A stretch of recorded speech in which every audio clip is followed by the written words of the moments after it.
When you talk about plasticity in the brain, plasticity is a very interesting concept. Plasticity in the brain means the changes that happen between the units, the neurons in the brain, their interconnections and their organization. So plasticity could be the changes that occur in neural network spread in the cortex or in the brain. And plasticity can be a useful concept for treatment of mental disorders. Actually, controlling the plasticity organization of the brain will help us optimize brain functions and eliminate symptoms in psychiatry. So plasticity can be traced into three major types of plasticity according to time windows. For example, we can have a millisecond range plasticity, something that is occurring very fast in the millisecond range time window. We can have plasticity that occurs over time, like weeks and months. And we can have a plasticity which explains the changes that happen since the patient was born into adulthood. So it's a lifetime time window of plasticity. All these plasticities, of course, are interrelated, and the plasticity can now be defined also not only in time, but also in space.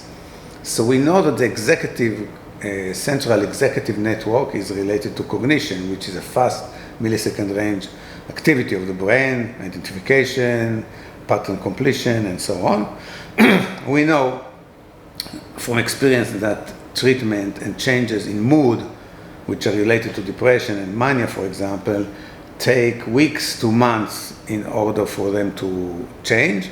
So we can talk about a network which has to do with changes over time, adaptability, and that is the salient network. So we can pinpoint this to a location of the hubs, and the networks are related to the salient network. These are typically medial, hippocampal, and basic nuclei of the brain. And at the end, we can pinpoint the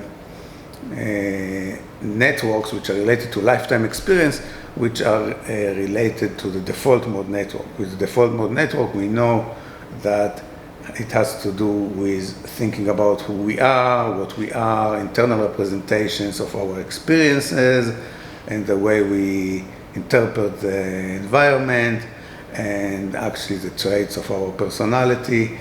All these will be related for a lifetime time window, and specifically to locations and hubs of networks which are related to the default mode network.